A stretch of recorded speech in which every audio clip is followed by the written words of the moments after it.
வைபஞ்சஸ் நேயர்களுக்கு வணக்கம். இன்றைக்கி நம்ம கூட யார் இருக்கான்னு பார்த்தீங்கன்னா, எப்பயுமே கொடுக்குற ஒரே இன்ட்ரோ நம்ம சதாமண்ணா தான். வணக்கம்ண்ணே. வணக்கம். எப்படி இருக்கீங்க? நல்லா இருக்கேன். இன்றைக்கி காலையில் வந்து பார்த்திங்கன்னா, மயிலாடுதுறையில் ஒரு கொலை நடந்திருக்கு. அது ஆணவ கொலையா இல்லை தற்கொலையா அப்படின்றது தெரியல. அதை பற்றி நீங்கள் என்ன நினைக்கிறீங்க? இந்த கேள்விக்கு பதில் இன்னும் யாருக்குமே தெரியல. ஆனால் அங்கே நடந்த பார்த்த விஷயங்கள் எல்லாம் வச்சு பார்த்தோன்னா, அதாவது அந்த காதல் ஜோடிகள் 2 பேருமே தூக்கிட்ட நிலைமையில் அந்த வீடியோ பார்க்கும்போது அவங்களோட கால் தரையில் பட்டிருக்கு.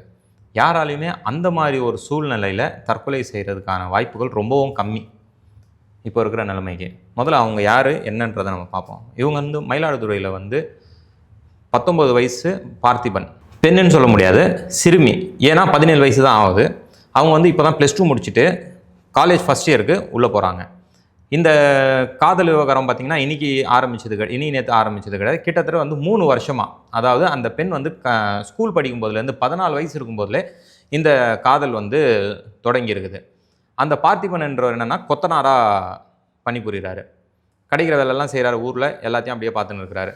அந்த சூழ்நிலையில் இவங்க 2 பேருக்குள்ளே ஒரு காதல் மலருது. அந்த காதலுக்கு நடுவில் பார்த்திங்கன்னா நிறைய பிரச்சனைகள். ஏன்னா இவங்க 2 பேருமே வேறு சமுதாயத்தை சேர்ந்தவர்கள். இந்த பிரச்சனையில் 2 குடும்பத்தினரும் பயங்கரமாக மோதி இருக்கிறாங்க இதுக்கு முன்னாடி. இந்த பிரச்சனைக்கு எல்லாம் பார்த்தீங்கன்னா ரீசெண்டாக மண்டே திங்கக்கிழமை இந்த பெண் வீட்டார் பார்த்திபனை போட்டு தாக்கியிருக்கிறாங்க. வெளியூர்காரங்களும் அதில் ஒரு சிலர் இருந்திருக்கிறாங்க. இப்போ இவங்க இறக்கிறதுக்கு ஒரு 2 நாளைக்கு முன்னாடி இப்படி ஒரு ஆமாம், இறக்குறதுக்கு 2 நாள் முன்னாடி இப்படி ஒரு சம்பவம் நடந்திருக்கு.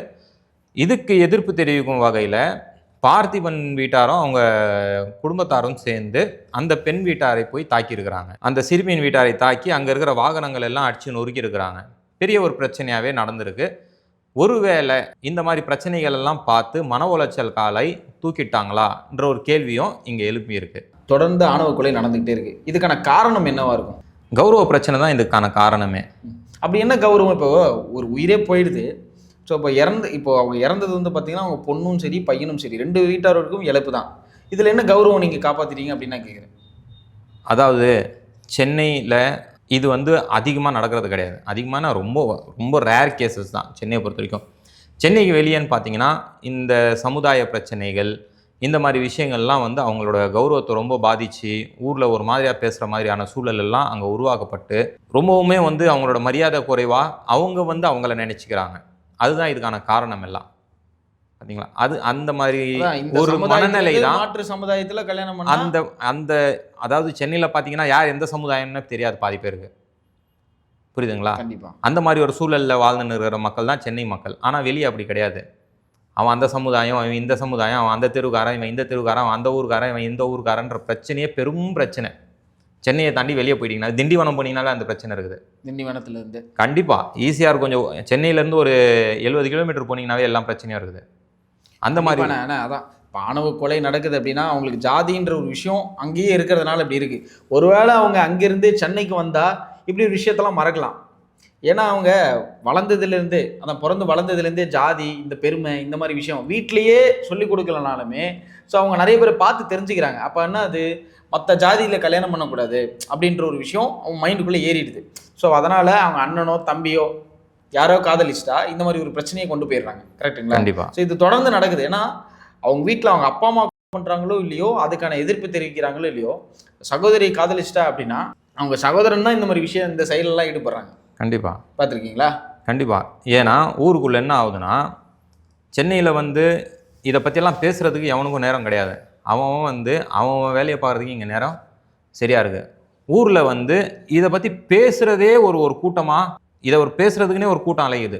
அவங்கெல்லாம் இதை என்ன பண்ணுறாங்கன்னா ஊதி ஊதி ஊதி ஊதி ஊதி அந்த பெற்றோர்களையும் சகோதரர்களையும் மன உளைச்சலுக்கு ஆளாக்கி இந்த மாதிரி ஒரு விஷயத்தை பண்ணுறதுக்கு தள்ளுறாங்க.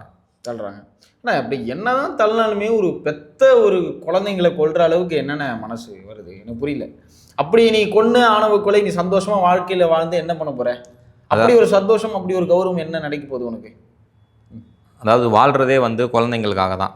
கண்டிப்பாக. ஏதோ ஒன்று நடந்துச்சு, அதை எப்படி சரி பண்ணணுன்றதை தான் பார்க்கணும். கோவம் இருக்கும், எல்லாமே இருக்கும். பேசுகிறவன் பேசிகிட்டு இருப்பான். நாளைக்கு உனக்கு போயிடுச்சு, இங்கே 2 உயிர் போயிடுச்சு, பேசுனவன் உனக்கு ஏதாவது பண்ணுவானா? பண்ண மாட்டான். இந்த புரிதல் என்னைக்கு எல்லாருக்குமே வருதோ அன்றைக்கி தான் இந்த ஆணவ கொலை தடுக்கப்படும். கண்டிப்பாக அந்த கவினோட பிரச்சனையை பார்த்தீங்கன்னாலும் உங்களுக்கு தெரியும் நினைக்கிறேன். ஆமாம், கண்டிப்பாக. அதாவது இந்த மாதிரி ஆணவ கொலையை வச்சு அரசியல் பண்ணுறாங்களே தவிர இதை எப்படி நிப்பாட்டணுன்றதுக்கு வழி யாருமே கண்டுபிடிக்க மாட்டேன்றாங்க. முடியல. ஆனால் இப்போ ஜாதின்றது ஒழிக்க முடியுமா? ஜாதியை வந்து அரசியல் இருக்கிற வரைக்கும் ஒழிக்கவே முடியாதுங்க. அரசியல் இருக்கு. இப்போ அரசியல் ஒழிச்சிட்டா எப்படி நாடு இயங்கும்னு நினைக்கிறீங்க? அதாவது அரசியலுக்கும் ஜாதியும் வந்து 2 கை மாதிரி, புரியுதுங்களா? இது இல்லாமல் இது, இது இல்லாமல் இது இல்லை, ரெண்டுமே சேர்ந்தாதான் ஜெயிக்கவே முடியும். அந்த மாதிரி ஒரு சூழ்நிலை அரசியல் உருவாக்கி ஆயிடுச்சு. இப்போது சில சினிமாலாம் பார்க்குறாங்க. ஸோ அதில் சில விஷயங்கள் வேடங்கள் இந்த மாதிரி வர்றதுனால எப்படிலாம் ஒரு விஷயம் நடக்குதோ கௌரவம் அப்படின்ட்டு எல்லாம் ஒரு முக்கியமான காரணமும் சினிமா தான். ஏன்னா எல்லா விஷயத்தையுமே பூஸ்ட் பண்ணி விடுறது சினிமா தான். இது வரைக்கும் ஒரு விஷயம் வந்து சென்னையில் நடக்காத ஒரு சில விஷயங்கள் வந்து மறுபடியும் எடுத்துன்னு உள்ளே வரதுக்கான வாய்ப்புகள் நிறைய இருக்குது. ரீசெண்டாக பார்த்தீங்கன்னா இந்த மாதிரி பிரச்சனை இப்போ சொன்ன பார்த்தீங்களா, சென்னையில் கிடையாது, சென்னையில் ஜாதி பார்க்க மாட்டாங்க, இங்கே யாரும் யாரையும் ஒதுக்கி வைக்கிறது கிடையாது, எல்லாரும் சகோதரத்துவத்தோடு தான் வாழ்ந்துன்னு இருக்கிறாங்கன்றதை கண்ணால் நாங்கள்லாம் பார்த்தீங்க வளர்ந்தவங்க. ஆனால் ரீசெண்ட் டேஸாக வந்து ஒரு சில படங்கள் எப்படி வருதுன்னா, இங்கேயுமே சென்னையிலையுமே வந்து ஒரு சில சமுதாயத்தை ஒதுக்கி வச்சு இது பண்ணிட்டு இருக்கிறாங்கன்ற மாதிரி திரைப்படங்களை நிறைய எடுக்க ஆரம்பிச்சிட்டாங்க. அதாவது இந்த கேங்ஸ்டர்ஸ் மூவிஸ் எல்லாம் பார்த்தீங்கன்னா இந்த மாதிரி ஒரு விஷயத்தை தான் திணிக்கப்படுது. அதெல்லாமே தயவு செஞ்சு, அதாவது உங்களுக்கு நல்ல படம் ஓடணும், நல்ல கலெக்ஷன் வரணும், இந்த மாதிரி விஷயத்துக்காகலாம் நீங்கள் வந்து ஒரு படத்தை எடுத்து ஜாதியை சென்னையிலே எடுத்துன்னு வந்து திணிக்கிறீங்கன்றது தான் என்னோட கேள்வி. ஆனால் இப்போ இந்த சம்பவத்துக்கு என்ன நடந்துட்டு இருக்குண்ணே? இப்போ போலீஸ் கேஸு அந்த மாதிரி விஷயங்கள் ஆமாம், இந்த சம்பவம் நடந்த உடனே பார்த்தீங்கன்னா அந்த ஊர் மக்கள் வந்து பக்கத்தில் இருக்கிற காவல் நிலையத்துக்கு கால் பண்ணி சொல்லியிருக்கிறாங்க. அங்கேருந்து கிட்டத்தட்ட ஒரு 30 போலீஸார் வந்திருக்கிறாங்க. வந்த உடனே விசாரணை ஆரம்பித்து ஏடிஎஸ் சுரேஷும் டிஎஸ்பி சரவணன் அவர்களும் விசாரணை ஆரம்பித்தவொடனே ஊர் மக்கள் 2 தரப்பினர்களும் பயங்கரமான ஒரு சண்டையில் ஈடுபட்டிருக்கிறாங்க. அதை சமாளித்து அங்கேருந்து சடலத்தை எடுத்து ஹாஸ்பிட்டல் போஸ்ட்மார்ட்டம்க்கு அனுப்பியிருக்காங்க. அந்த போஸ்ட்மார்ட்டம்க்கு அப்புறமா தான் இன்னும் என்ன ஏதுன்றதை ரிசல்ட்டே தெரிய வரும். அதுக்கப்புறம் பார்த்தீங்கன்னா ஸ்பெஷல் எஸ்பி வந்திருக்கிறாரு ஸ்டாலின் சார், அவரும் வந்துட்டு விசாரணையை ஆரம்பிச்சிருக்கிறாரு. இதுக்கு மேலே தான் அங்கே என்ன நடந்ததுன்றது தெரிய வரும். ஓகேண்ணே, இப்போது இந்த மாதிரி ஒரு சம்பவம் நடக்காமல் இருக்கிறதுக்கு என்ன பண்ணலாம்? இந்த சம்பவத்தை வச்சு பார்க்கும்போது ஒரே ஒரு விஷயம் தான் புரியுது. இந்த சிறுவர்கள், இந்த சிறுமிகள் எல்லாம் பார்த்தீங்கன்னா ஸ்கூல் படிக்கும்போதே காதல்ன்றது ரொம்பவுமே தவறான விஷயம். இது அவங்க புரியணும், அவங்கள வந்து புரிய வைக்கணும், புரியுதுங்களா? இந்த திரைப்படங்கள்ல எல்லாம் வந்து இந்த ஸ்கூலில் காதலிக்கிறது எல்லாம் ஒரு பெருமையான ஒரு விஷயமா எடுத்துன்னு வந்து இதெல்லாம் தான் அதுக்கான தவறுகளாக நடந்துட்டுருக்கு. அதனால் வந்து பேரண்ட்ஸ் சரி, ஸ்கூலில் இருக்கிற டீச்சர்ஸும் சரி, இந்த பசங்களுக்கு வந்து கொஞ்சம் புரிய வைக்கணும். என்னென்னா, இந்த ஏஜில் வர்றது லவ் கிடையாது, it's a kind of attraction, அதாவது இது ஒரு ஈர்ப்புன்றதை புரிய வைக்கணும். கரெக்டான வயதில் வர்றது தான் காதல், இது வந்து காதல் அல்ல என்பதை தெளிவாக புரிய வச்சே ஆகணும். இந்த சிறுவர் சிறுமிகளுக்கெல்லாம் இந்த வயசில் ஒரு காதல், அந்த காதலுக்கு ஒரு தற்கொலையா இல்லை கொலையான்ற ஒரு கேள்வி தமிழ்நாடை உலுக்கி கொண்டு இருக்கிறது. இந்த வயசு வந்து காதலுக்கான வயசு இல்லைன்றதை முதல்ல எல்லாருமே புரிஞ்சிக்கணும். அதான் அண்ணன் என்ன சொல்கிறாரு அப்படின்னா, நாங்களாம் 14-15 வயசுலலாம் வந்து ஓடி ஆடி விளாண்டுருப்போம், நிறைய என்ஜாய் பண்ணியிருப்போம். ஸோ இப்போ 27 வயசில் இப்போ நாங்கள் ஃபீல் பண்ணிகிட்டு இருக்கோம், ஸோ அந்த வயசுக்கே போயிடலாமே அப்படின்னு சொல்லி ஃபீல் பண்ணிகிட்டு இருக்கோம். நீங்கள் இப்போலாம் என்ன ஆகிடுச்சு அப்படின்னா, ஈஸி ஆக்சஸாக எல்லாருமே ஆனதுனால ஃபோன் எடுத்துக்கிறீங்க, ஃபோனில் வந்து சில விஷயம் பார்க்குறீங்க, டிவி பார்க்குறீங்க, டிவியில் வெப் சீரிஸ் ஓடுதுன்றீங்க, அந்த வெப் சீரிஸில் ஏதோ ஒரு டைலாக் சொல்கிறான், லவ்வுக்காக ஒரு டைலாக் சொல்கிறான், அப்படி இப்படின்னு அந்த டைலாக்கெல்லாம் வச்சு இப்படி இப்படின்னே உங்கள் காதலுக்காக உயிரை கொடுக்கணும் அப்படின்ற சில விஷயங்கள்லாம் வந்து மனசுக்குள்ளே ஏற்றிக்கிறீங்க. அப்படிலாம் எதுவுமே இங்கே கிடையாது. ஃபஸ்ட்டு 14 to 17 வயசு காலேஜ் வரைக்கும் போங்க, ஃபஸ்ட்டு அந்த லைஃப்பை என்ஜாய் பண்ணுங்கள். நான் தான் சொல்வேன், அந்த லைஃப்பை என்ஜாய் பண்ணிவிட்டு அதுக்கப்புறம் நீங்கள் ஒரு லைஃப் போகிறீங்க பார்த்தீங்களா, ஸோ அப்போ தான் தெரியும் லைஃப்லாம் என்ன அப்படின்ட்டு. ஸோ அதுக்கப்புறம் உங்களுக்கான ஒரு துணையை தேடுங்க. அப்போ கரெக்டாக தேடுவீங்க, யார் தேவை என்ன என்ன எல்லாத்தையும் யோசித்து முடிவு பண்ணுங்கள். ஏன்னா நான் இந்த ஜாதி விட்டு ஜாதி லவ் பண்ணாதீங்க அப்படின்றதெல்லாம் நான் சொல்ல வரல. ஆனால் ஒரு புரிதலோட லவ் பண்ணுங்கள். இதை பண்ணால் இப்படி ஒரு பிரச்சனை வரும் அப்படின்றது கண்டிப்பாக தெரியும். ஏன்னா இது காலங்காலமாக நடந்துகிட்ருக்கு, யாராலையும் திருத்தவே முடியல. அதனால் நீங்கள் சில விஷயத்தை யோசித்து பண்ணுங்கள்.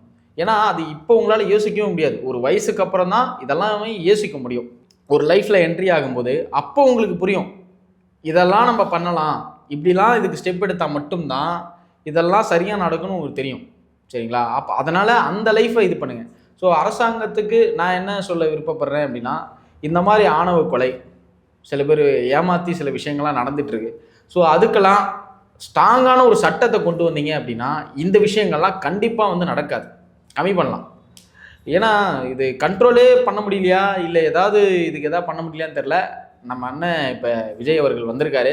சீக்கிரம் இந்த விஷயத்தை பார்த்து ஒரு நடவடிக்கை எடுக்கணும், இதுக்கான ஒரு தனி சட்டம் கொண்டு வரணும் அப்படின்னு நான் நினைக்கிறேன். உங்கள் நேரத்துக்கு ரொம்ப நன்றி. நன்றி.